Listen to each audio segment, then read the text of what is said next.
Welcome sa zip9.com. This video tutuloy natin ating series on direct and inverse proportions. No? In this video ay magdi-discuss tayo ng panibagong problem, no? As a continuation of the previous two videos. No? Yung unang lesson natin dito, yung first video dito sa series na to, ang pinag-usapan natin ay ang introduction to direct proportion. Tapos, yung pangalawang video ay nag-discuss tayo on how to solve what we have learned in nag-discuss tayo on how to use what we have learned in the first video sa pag-apply ng pag-solve ng problem. No?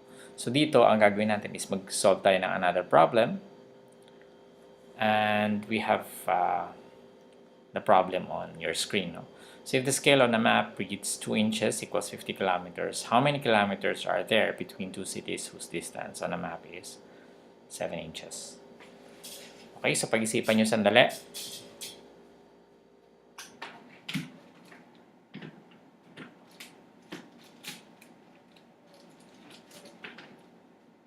Okay, so may kinuha lang ako, 2 inches, 50 kilometers, tapos yung ating distance na 7.5 inches ay tinatanong natin kung anong distance niya in kilometers, yung actual distance. So, meron tayong dalawang klase ng distance dito, no? Meron tayong distance on map, no? Distance on the map. Yan, lagay na lang natin. This is in inches. Tapos, meron tayong distance no, actual, no? Actual distance. This is in kilometers, no? So, dito, pag 2 inches daw, ang distance niya, ang actual distance niya ay 50 kilometers. No? Tapos, pag 7.5, yun ang tinatanong natin kung ano ba yung distance niya. No? So, from the previous video, ang ginawa natin was to tignan natin ano ba nangyari. Saan ba natin minultiply yung first quantity dito, yung distance, para maging 7.5, no? So, times ano siya? No? Ano ang i-multiply mo sa 2 para maging 7.5? So, obviously, we divide 7.5 by 2 para makuha natin yung number dito, no? Siguro mas madali na mag-calculator. So, hindi na tayo para hindi na tayo magtagal, no? Hindi na tayo mag-manual calculation. 7.5 divided by 2, I think that's 3.75. No? So, that's 3.75. So, meaning, nag-multiply tayo ng 3.75 dito. At sabi natin, pag direct proportion, kung ano yung multiply mo dito, dapat ganun din yung i-multiply natin dito. Palagi tayong nag-multiply sa proportion at nagdi-divide. Hindi tayo nagpa-plus or nagma-minus. So, pag nag-3.75 tayo dito, nag-times tayo ng 3.75, we also multiply 50 by 3.75. Okay? So, 50 times 3.75. That's 187.5, no? 187.5. Okay? So, pag 7.5 inches siya, ibig sabihin 187.5 kilometers apart sila. Yung dalawang cities na sinasabi dito. Yung sagot na yung 187.5. Now, again, gusto ko ipakita sa inyo yung 2 more solutions. Actually, mas madali yun. I think mas madali, lalo na kung mas complicated yung mga numbers dito. Una, yung ratio and proportion. We have, we can write them, yung mga relationships as ratio, no? So, magiging 2:7.5, no? Yung parehong quantity, So, this is equal to 50 is to x, no? Kanina wala pa to, no? So, kung ganito, kung anong to, pwede natin siyang ilagay as x or n, no? Kasi, n na lang natin. Para hindi siya confused doon sa multiplication. So, 50n. 50 is to n.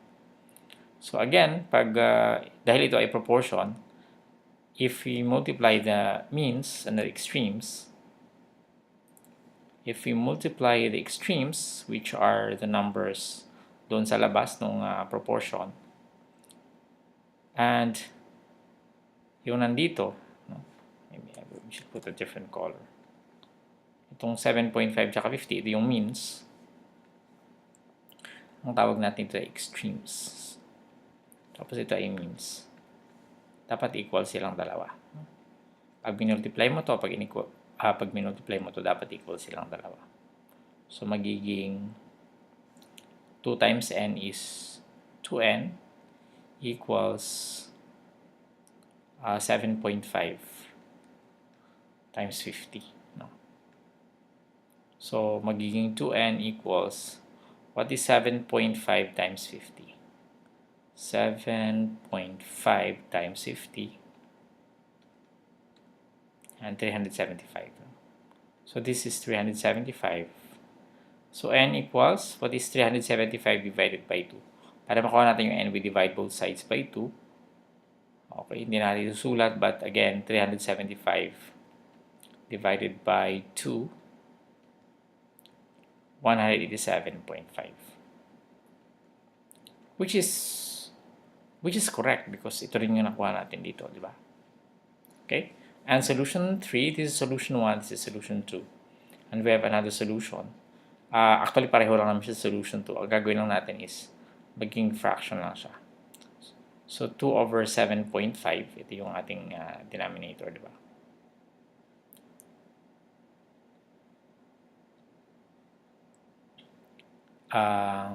No. Mali. Tama. 2 is to 7.5. Tapos, equals 50 is to x, no? And, this is, we cross-multiply, no? Yung, yan. Saka ito. Sorry, bakit naging x na tayo dito? N na lang ulit. So, magiging, ganun din, di ba? 2n. 2n equals 7.5 times 50, which is, pareho dito, di ba?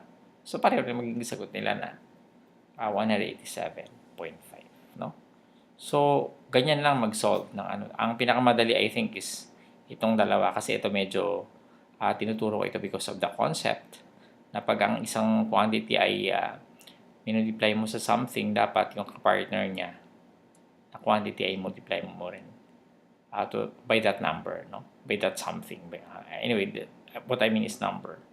Sabihin, pareho mo silang i-multiply para makuha mo yung kanilang sagot, no?